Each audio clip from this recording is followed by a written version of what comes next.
ስለዚህ አሜሪካ ከኢራን ይህን ነዳጅ መጠቀም ትፈልጋለች። ባይዘዋይ በጣም ታሪክ የሚታወቁ ሰዎች ሊታወቁ ትችላለች። ኢራን ነዳጇን ለአሜሪካ ሽጣ ራሱ በዶላር ነው የሚሸጠው። ያን ገንዘብ ራሱ በአሜሪካ ውስጥ ባለው ባንክ ውስጥ ነው የምታስቀምጠውና በሆነ ሰዓት ያስፈልገኛል በምትልበት ሰዓት ከባንኩ ነው የምትወስደው ጠይቃ ማለት የራሷን ገንዘብ። እንደዚህ አይነት ለበርካታ ዓመት ያካሄደችበት መንገድ አለ አሜሪካ። ስለዚህ አሁን ይህን ነዳጅ ልክ ለራሷ ለመጠቀም ስለፈለገችና ለጥቅሟ ስለፈለገች በኢራን ነዳጅና በኢራን ሀብቷ በኢራን ነዳጅ ኤክስፖርቷ ላይ ጣልቃ ለመግባትና በአብዛኛው ለራሷ እንድትሸጥ ለማድረግ ሲል ኢራን ላይ ትኩረት አደረገች እንጂ በእርግጥ የእስራኤል ጉዳይ ሊያሳስባት ይችላል። ነገር ግን ቢያሳስባትም ከ105% አይደርስባትም።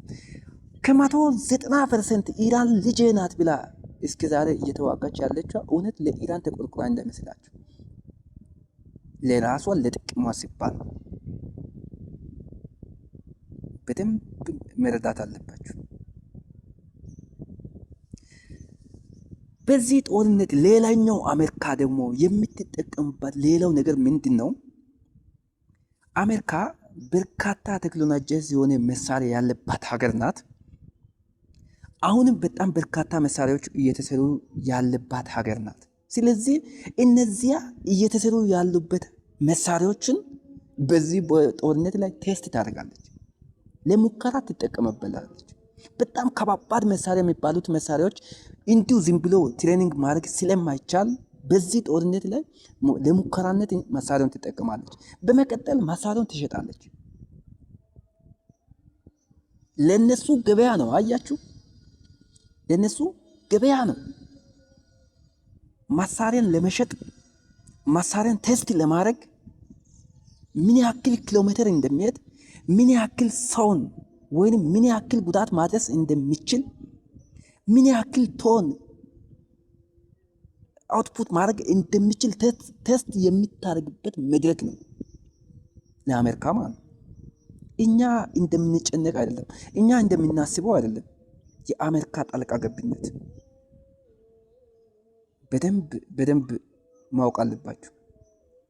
አንድ እውነታውን ልንገራችሁ። እውነት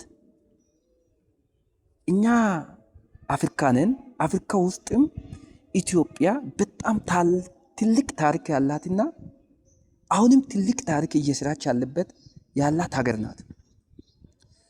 ባለፉት ለ14 ዓመት ያክል ከሕፃን እስከ አዋቂ ከድሃ እስከ ሀብታም እያንዳንዱ ሰው ከአንድ ብር እስከ ከፍተኛ ገንዘብ ድረስ አውጥቶ የገነባው ወይንም የገደበውን አባይ ግድብን ባለፈው ከ2 ወር በፊት የአሜሪካው ፕሬዝዳንት በፓርላማ ላይ ኢትዮጵያ አባይ ስትገድብ እኔ እኮ አሜሪካ በገንዘብ አግዛለች ብሎ ነበር። አያችሁ፣ እንዳላገዘ እኮ ያውቋል። ምንም አይነት ገንዘብ ኢትዮጵያ እኮ ከየትኛውም አካል አንድ ብር እንኳን አልጠየቀች። ይህን እኮ ያውቋል።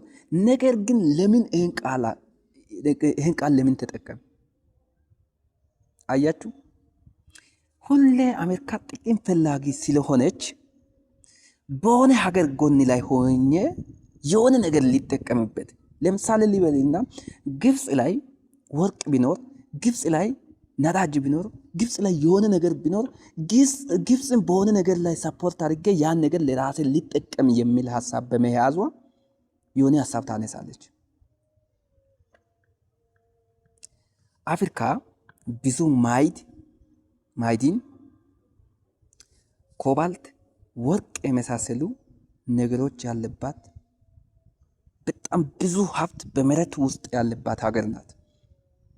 አሜሪካ ይህን በጣም ጥናት አድርጋ በተነሳችበት ጊዜ አንዱን ከአንዱ ጋር ለማባላት ትኩረት ታደርጋለች። ስለዚህ ኢትዮጵያም ወርቅ፣ ማዕድን፣ የተለያዩ በጣም የተከበሩ ነገሮች ያሉባት ሀገር ናት።